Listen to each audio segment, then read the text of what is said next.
अस्सलाम वालेकुम। WM electric channel में आपको खुशामदीद कहते हैं। अगर आप अभी तक आपने हमारा चैनल सब्सक्राइब नहीं किया तो सब्सक्राइब कर दें, शेयर कर दें, लाइक करें, अपना सजेशन दें। हम ऐसी वीडियो आपके लिए बनाते रहेंगे। तो आज हम आपके सामने एक वाशिंग मशीन की मोटर का इंटरफेस दिखा रहे हैं। ये मोटर जब चलती है तो लोड पे जाती है। जब इसमें वाशिंग मशीन के कपड़े धोते हैं, मोटर चलती है तो ये शॉट मारती है। और ये वाशिंग मशीन है, ये लोहे की बॉडी है, देखें प्लास्टिक बॉडी नहीं है। ये पाक एशिया के नाम से मशीन है। अभी इसमें मशीन दिखाते हैं, ये देखें बहुत बड़ा टप है इस मशीन का। तो इसका 8 kg तक है। 8 kg से मराज ये होता है कि पानी, कपड़ा और सरफ का टोटल वेट 8 kg होना चाहिए इसमें वॉशिंग करने के लिए। बेल्ट को उतार के हमने रखा है क्योंकि मोटर खोली थी। ये इसका फुल प्लेट है मशीन का। तो ये मोटर चलती है तो शॉर्ट देती है। अब चेक करवाते हैं। तो गाइस ये वाशिंग मशीन की मोटर है हमारे सामने। यहाँ पे ये देखिए जो पेच लगा हुआ है, ये आपको खोल के दिखाते हैं। साथ ही इसमें वाचल यहाँ पंखा लगा होता है हर मोटर पे। ये देखें इस शाफ्ट के साथ यहाँ पंखा लगा होता है। जैसे मोटर ये चलती है तो मोटर अपनी ही रोटेटिंग की वजह, घूमने की वजह से पंखा चलता रहता है और मोटर की बॉडी ठंडी रहती है, वेल्डिंग ठंडी रहती है। यहाँ पे पंखे का होना लाजमी है। अगर पंखा टूट जाता है या नहीं है तो आप नया बाज़ार से लेके लगा सकते हैं। प्लास्टिक का पंखा आपको 40-50 रुपये में मिल जाएगा। तो ये मोटर में इसका हमने रिवाइंड करना है क्योंकि ये शॉर्ट करती है। तो इसकी 4 वायर्स हैं, ये देखें 2 वायर्स ब्लैक हैं और 2 जो है वो पीले कलर की, येलो कलर की है, ठीक है। तो 2 वायर्स को हमने मिला के एक मेन कनेक्शन बना लिया, बाकी 2 कैपेसिटर के लिए। ये इसका कैपेसिटर है, ये देखें ये इसका कैपेसिटर है 10 UF का। और ये कैपेसिटर यहाँ पे लगा होता है, या ये जो लकड़ी की तख्ता सा फट्टी से इसके साथ ये कसा होता है स्क्रू की मदद से। तो ये जो मोटर है, वाशिंग मशीन मोटर लगी हुई थी, 2 स्क्रू ये होते हैं और 2 स्क्रू इस तरफ है। ये देखिए एक ये स्क्रू, एक इन 4 स्क्रू की वजह से ये फट्टी वाशिंग मशीन के ऊपर कसी होती है। और ये फ्रंट साइड पे इसकी पुली है, ये देखें ये इसकी पुली है। तो ये हल्की सी जाम भी, इसके बैरिंग का भी कोई मसला है। तो अब मशीन जो फट्टी के ऊपर इन 3 स्क्रू के, ये स्क्रू, एक स्क्रू ये और एक जो स्क्रू ये डस्ट वगैरह जो सारी चल चल के बेल्ट की काली स्याही की वजह से ज़रा डस्ट आ जाती है। तो इस वजह से ये ज़रा इसके ऊपर मैल की छल जमी हुई है। तो इस मोटर को खोलते हैं, खोल के आपको दिखाते हैं। ये मोटर छोटी सी मोटर है, 24 स्लॉट की मोटर है। तो मेरा आधे हॉर्स पावर की मोटर है। तो ये सिल्वर में वेंट पहले की हुई है, तो अभी भी हम इसको सिल्वर में करेंगे। इसको खोलते हैं, आपको पूरा तरीकाकार एंड तक दिखाते हैं कि मोटर को कैसे खोला जाता है, उसको रिवाइंड कैसे किया जाता है, रिवाइंडिंग के बाद फिर उसको दोबारा अपनी असली हालत में कैसे लाया जाता है और मशीन में फ़िट किया जाता है। आपने वीडियो हमारी आखिर तक देखनी है और अपनी राय या सजेशन देना है आपने। अगर आप हमसे कोई क्वेश्चन पूछना चाहते हैं तो लिंक बायो में हमारा व्हाट्सएप नंबर भी मौजूद। चले जी गाइस, इस मोटर को हम रिवाइंड करते हैं दोबारा से। गाइस तो ये मोटर जो हमने खोली थी वाशिंग मशीन की, ये वाइड हो चुकी है। देखें ये 24 स्लॉट की मोटर थी। ये इसके 24 स्लॉट होते हैं, अंदर आपको दिखाते हैं। ये स्लॉट्स हैं इसके, ये 24 स्लॉट्स की मोटर थी और ये कॉपर में वाइंड की है। ये तकरीबन आधे हॉर्स पावर की मोटर है। इसकी 3 वायर्स हमने निकाली हैं, ये देखें 3 वायर्स हैं, 2 कैपेसिटर की और एक मेन। ये मोटर हमारी रेडी हो चुकी है। अब इसको फिट करते हैं। फिट करने का तरीका आपके साथ पूरा शेयर करेंगे, वीडियो एंड तक आपने देखनी है। जनाब मोटर को हमने रिवाइंड कर लिया। अब इसकी फ़िटिंग करना है, स्टेटर की फ़िटिंग हम कर रहे हैं बॉडी में।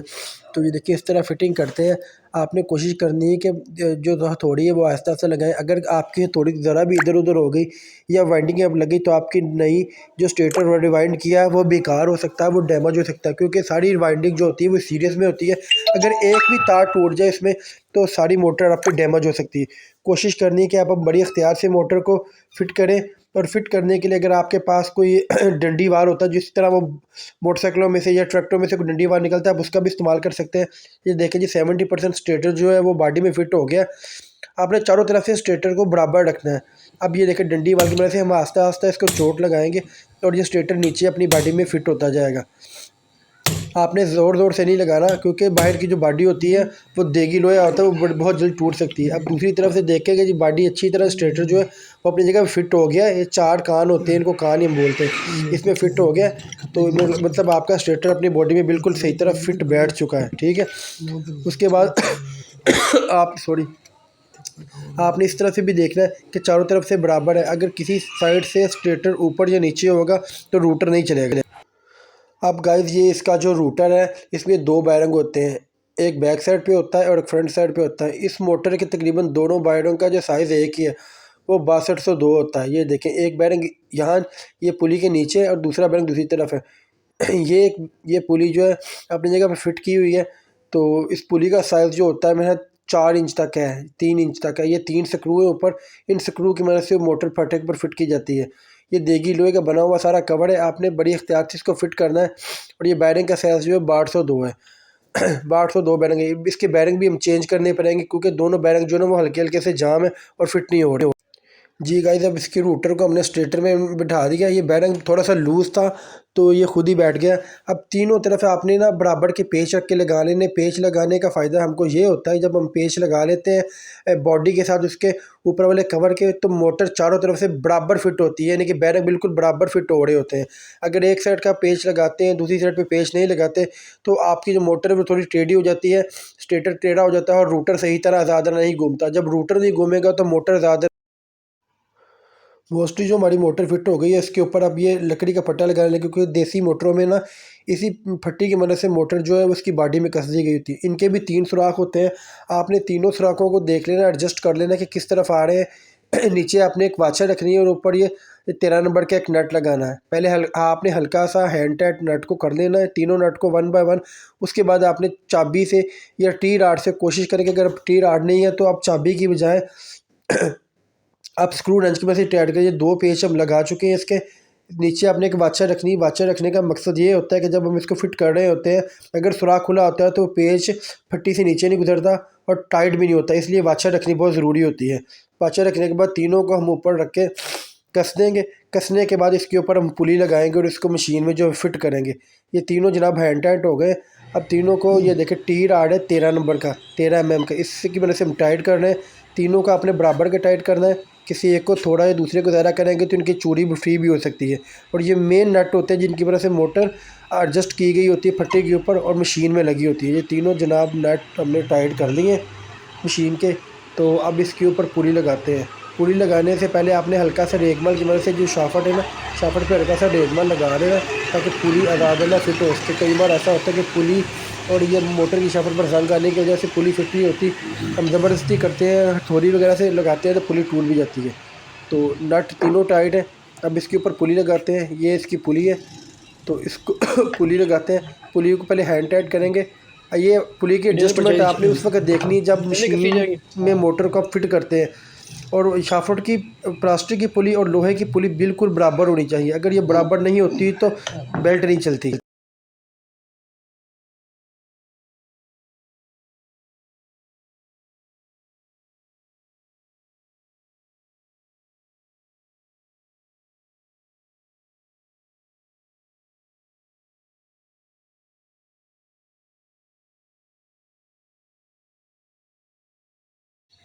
गाइस, तो मोटर हमारी बिल्कुल फिट हो चुकी है। ये देखिए, हमने कॉपर में डिवाइड की थी, बिल्कुल फिट हो चुकी है। 3 वायर्स हैं, 2 कैपेसिटर की है और एक मेन वायर है। ये 10 का कैपेसिटर में लगा दी, 10 यूएफ का। इसमें आप 11 बार का भी लगा सकते हैं। जैसे हमने मोटर को फिट किया तो कैपेसिटर के साइड पे ये पेच वाली जगह होती है, इसको यहाँ पे लगा के और पेच कस देते हैं ताकि वो लटकता ना रहे। ये यहाँ पे कैपेसिटर का कस देते हैं और मोटर के पीछे यहाँ पे एक हिफाजती जंगला लगता है। 3 पेच होते हैं इसके, ये देखें, एक ये, दूसरा ये और तीसरा नीचे की तरफ। और यहाँ पे पंखा लगाना बहुत ज़रूरी होता है। पंखा जैसे ही मोटर अपनी शाफ्ट के साथ साथ चलती है तो पंखा भी चलता रहता है और मोटर जो है ठंडी रहती है। पंखा अगर नहीं लगाते तो मोटर हीटअप होकर जल भी सकती है। इसलिए हर मोटर के पीछे जो होता है उसकी शाफ्ट के साथ पंखा लगा होता है, जो अपनी ही रोटेशन की वजह से घूमता रहता है और मोटर को ठंडी हवा करता रहता है ताकि मोटर जैसे गर्म चलती है तो गर्म नहीं होती। जी गाइस, इस मोटर को हमने रिवाइंड कर लिया। ये वॉशिंग मशीन की मोटर थी, तो इसको फिटिंग का पूरा तरीकाकार हमने आपको दिखाया, आपके साथ शेयर किया। अगर फिर भी आपको कोई मिस्टेक या कोई क्वेश्चन हो तो आप हमें इनबॉक्स में कर सकते हैं या हमारे दिए गए व्हाट्सएप से रब्ता कर सकते हैं। ये मोटर हमारी रिवाइंड हो चुकी है। इसको चला के दिखाने का तरीका दिखाते हैं कि दोनों साइड पर चलती है और ये कितने एम्पेयर लेती है। ये हमारे पास जनाब ये मीटर है, इसको हमने सेट किया है फ्लेक्सिबल AC एम्पेयर्स पे। और ये इसकी 2 वायर्स है, 2 कनेक्शन है, एक क्लॉकवाइज होता है और एक एंटी क्लॉकवाइज। ये इसकी मेन वायर है। इसको लगा के चला के दिखाते हैं, साथ में मीटर लगा के दिखाते हैं कि ये मोटर कितने एम्पेयर ले रही है। इसको 0.660 से तकरीबन 0.60 या 0.70 के दरमियान में लेने चाहिए, क्योंकि ये अनलोड है।